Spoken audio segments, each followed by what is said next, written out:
Muchas bendiciones en este nuevo día que nos regala el Señor. Quiero compartir contigo hoy la lectura del segundo libro de Crónicas de los capítulos 21 al 24, honrando la palabra en el nombre del Padre, del Hijo y del Espíritu Santo, la cual nos dice que cuando murió Josafat, lo enterraron con sus antepasados en la ciudad de David. Después su hijo Jorán lo sucedió en el trono. Los hermanos de Jorán, los otros hijos de Josafat, fueron Azarías, Jehiel, Zacarías, Azaryaú, Micael y Cefatías. Todos estos fueron hijos de Josafat, rey de Judá. Su padre había dado a cada uno de ellos varios regalos valiosos de plata, oro y objetos costosos, y también les dio algunas de las ciudades fortificadas de Judá, pero designó a Yorán para que fuera el siguiente rey porque era el hijo mayor. Sin embargo, cuando Yorán se afianzó firmemente en el trono, mató a todos sus hermanos y a algunos de los otros líderes de Judá. Yorán tenía 32 años cuando subió al trono y reinó en Jerusalén 8 años. Sin embargo, siguió el ejemplo de los reyes de Israel y fue tan perverso como el rey Acab, porque se había casado con una de las hijas de Acab.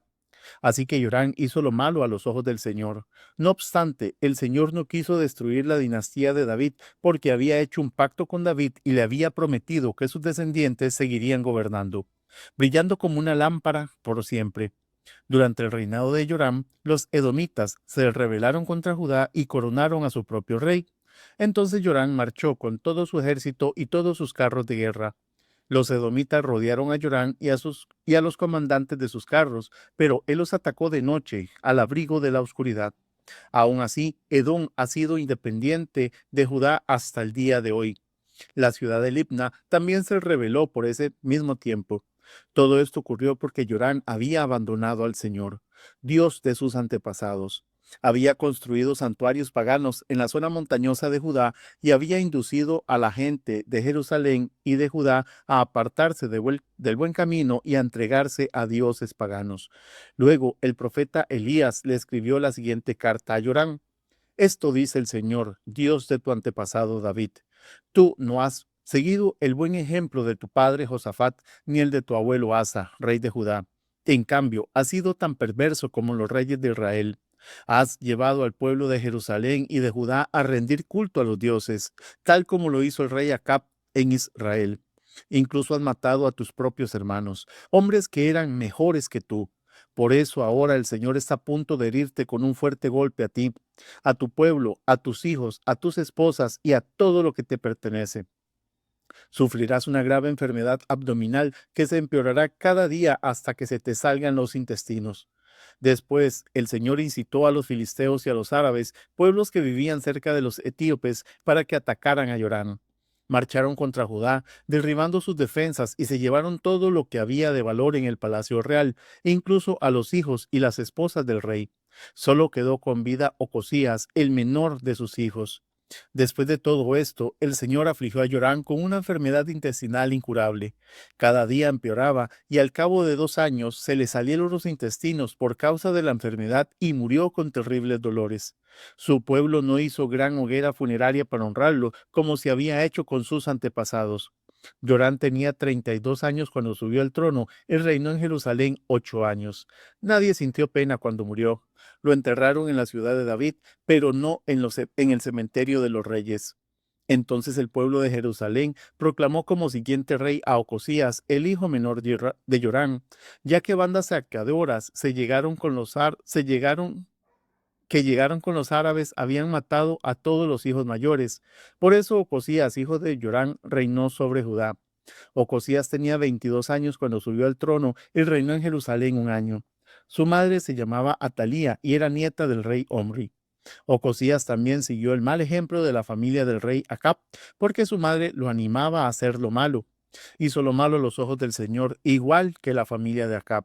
Los parientes de Acab incluso llegaron a ser asesores de Ocosías después de la muerte de su padre y lo llevaron a la ruina.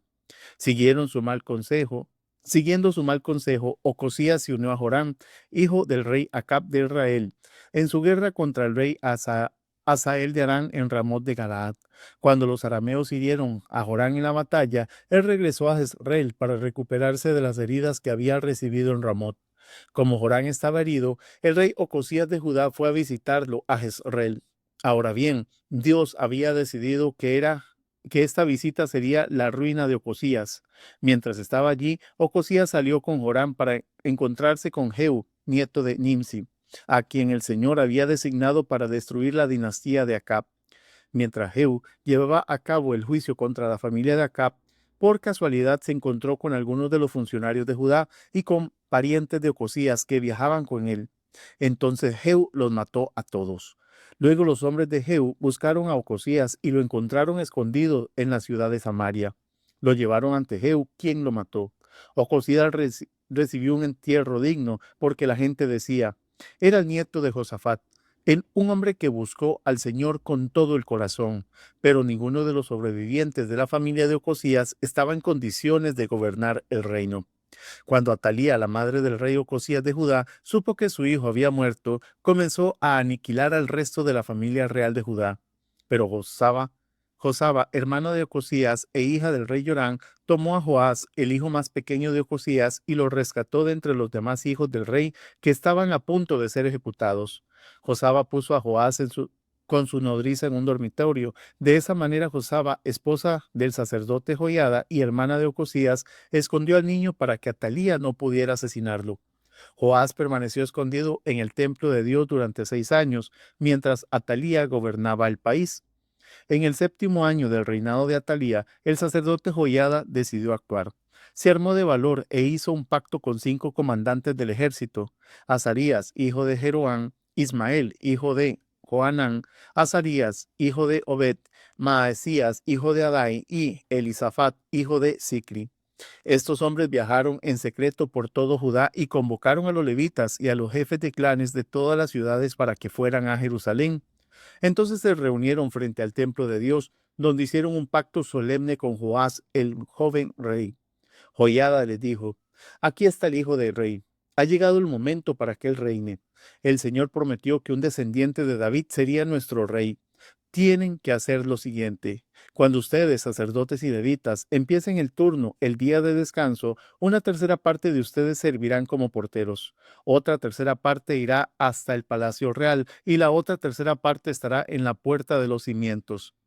Todos los demás deberían quedarse en los atrios del templo del Señor.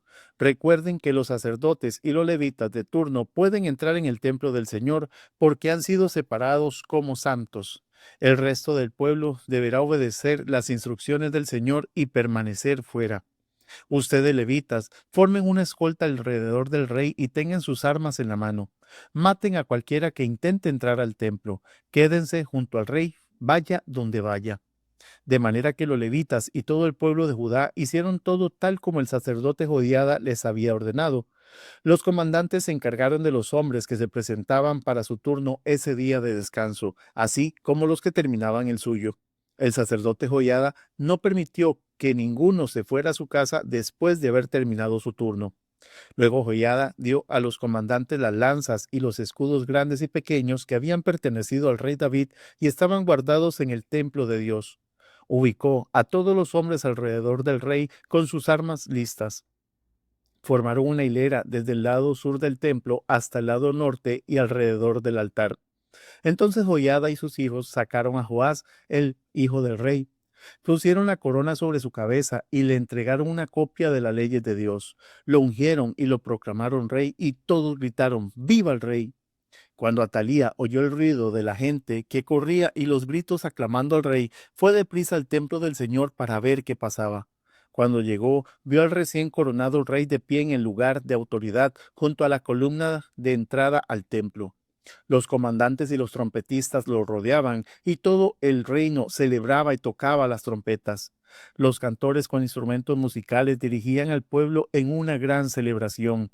Cuando Atalía vio todo esto, rasgó su ropa en señal de desesperación y gritó: ¡Traición! ¡Traición! Después el sacerdote Joiada ordenó a los comandantes que estaban a cargo de las tropas: llévensela a los soldados que están de guardia frente al templo y maten a cualquiera que intente rescatarla. Pues el sacerdote había dicho: no deben matarla dentro del templo del Señor. Por eso la agarraron y la llevaron a la entrada de la puerta de los caballos en el predio del palacio y allí la mataron. Luego Joiada hizo un pacto entre él mismo, el rey y el pueblo, de que serían el pueblo del Señor. Así que toda la gente fue al templo de Baal y entre todos lo destruyeron. Demolieron los altares, destrozaron los ídolos y mataron a Matán, el sacerdote de Baal, frente a los altares. Entonces, siguiendo las instrucciones que había dado David, Joiada puso sacerdotes y levitas a cargo del templo del Señor. También les ordenó que presentaran ofrendas quemadas al Señor, como estaba establecido en la ley de Moisés, y que cantaran y se alegraran tal como David había instruido. También colocó porteros en las puertas del templo del Señor para impedir la entrada a todo aquel que, por cualquier motivo, estuviera ceremonialmente impuro. Después los comandantes, los nobles, los gobernantes y toda la gente del reino escoltaron al rey desde el templo del Señor. Pasaron por la puerta superior, entraron al palacio y sentaron al rey en el trono real. Toda la gente del reino se alegró y la ciudad estaba tranquila porque Atalía había sido ejecutada. Joás tenía 7 años de edad cuando subió al trono. Él reinó en Jerusalén 40 años. Su madre se llamaba Sibia y era de Berseba. Joás hizo lo que era agradable a los ojos del Señor mientras vivió el sacerdote Joiada. Joiada eligió 2 esposas para Joás y tuvo hijos e hijas. En un momento dado, Joás decidió reparar y restaurar el templo del Señor. Mandó llamar a los sacerdotes y a los levitas y les dio las siguientes instrucciones. Vayan a todas las ciudades de Judá y recojan las ofrendas requeridas anualmente para que podamos reparar el templo de su Dios. No se demoren. Pero los levitas no actuaron de inmediato. Entonces el rey mandó llamar al sumo sacerdote Joiada y le preguntó, ¿por qué no has exigido a los levitas que salgan a recaudar los impuestos del templo en las ciudades de Judá y de Jerusalén? Moisés, el siervo del Señor, impuso a la comunidad de Israel este impuesto para el mantenimiento del tabernáculo del pacto. A través de los años, los seguidores de la perversa Atalía habían forzado la entrada al templo de Dios y habían usado todos los objetos consagrados del templo del Señor para rendir culto a las imágenes de Baal. Por esa razón, el rey ordenó que se hiciera un cofre y se colocara fuera de en la puerta que conducía al templo del Señor. Luego envió un edicto por toda Judá y Jerusalén para que el pueblo trajera al Señor el impuesto que Moisés, el siervo de Dios, había exigido a los israelitas en el desierto. Esto agradó a todos los líderes y al pueblo, y con gusto llevaron su dinero y lo pusieron en el cofre hasta llenarlo. Cada vez que el cofre se llenaba, los levitas lo llevaban a los funcionarios del rey. Entonces se presentaban el secretario de la corte y un oficial del sumo sacerdote para vaciar el cofre y luego llevarlo de regreso al templo. Así fue día tras día, por lo tanto, se recogió una gran cantidad de dinero. El rey y Joiada entregaban el dinero a la supervisión de la construcción, quienes contrataron albañiles y carpinteros para restaurar el templo del Señor. También contrataron herreros que hicieron objetos de hierro y bronce para el templo del Señor. Los hombres que estaban a cargo de la restauración trabajaron arduamente y la obra siguió progresando. Restauraron el templo de Dios de acuerdo con el diseño original y lo reforzaron. Cuando terminaron con todas las reparaciones, llevaron el dinero que sobró al rey y a Joiada. Este dinero se utilizó para hacer diversos objetos para el templo del Señor, objetos para los servicios de adoración y para las ofrendas quemadas, entre ellos cucharones y otros objetos hechos de oro y de plata. Mientras vivió el sacerdote Joiada, continuamente sacrificaron ofrendas quemadas en el templo del Señor. Joiada vivió hasta una edad muy avanzada y finalmente murió a los 130 años. Lo enterraron con los reyes en la ciudad de David, porque había hecho mucho bien en Israel para Dios y su templo. Después de la muerte de Joiada, los líderes de Judá fueron y se inclinaron ante el rey Joás y lo persuadieron para que escuchara sus consejos. Decidieron abandonar el templo del Señor, Dios de sus antepasados, y, en cambio, rindieron culto a ídolos y a los postes dedicados a la diosa Acera. A causa de este pecado, el enojo divino cayó sobre Judá y Jerusalén. Sin embargo, el Señor envió profetas para que el pueblo se volviera a él. Los profetas advirtieron al pueblo, pero aún así ellos no quisieron escuchar. Entonces el Espíritu de Dios vino sobre Zacarías, hijo de Joiada, el sacerdote. Se puso de pie delante del pueblo y dijo, Esto dice Dios, ¿por qué desobedecen los mandatos del Señor e impiden su propia prosperidad? Ustedes han abandonado al Señor y ahora Él los ha abandonado a ustedes. Entonces los líderes tramaron matar a Zacarías, y el rey Joás ordenó que lo mataran a pedradas en el atrio del templo del Señor. Así fue como el rey Joás pagó a Joiada por su lealtad, mató a su hijo. Las últimas palabras de Zacarías al morir fueron: que el Señor vea lo que ellos hacen y vengue mi muerte. En la primavera de ese año, el ejército arameo marchó contra Joás, invadiendo a Judá y a Jerusalén, y mataron a todos los líderes de la nación. Luego enviaron todo el botín a su rey en Damasco. Aunque los arameos atacaron con solo un ejército pequeño, el Señor los ayudó a vencer al ejército mucho más grande de Judá. El pueblo de Judá había abandonado al Señor, Dios de sus antepasados, y por eso se llevó a cabo juicio contra Joás. Los arameos se retiraron y dejaron a Joás gravemente herido, pero sus propios oficiales conspiraron para matarlo por haber asesinado al hijo de Joiada, el sacerdote. Lo asesinaron mientras estaba en su cama. Luego lo enterraron en la ciudad de David, pero no en el cementerio de los reyes. Los asesinos eran Sacar, hijo de una mujer amonita llamada Simeat, y Josabat, hijo de una mujer moabita llamada Somer. El relato sobre los hijos de Joás, las profecías acerca de él y el registro de la restauración del templo de Dios está escrito en el comentario sobre los libros de los reyes. Su hijo Amasías lo sucedió en el trono. Que el Señor te continúe bendiciendo.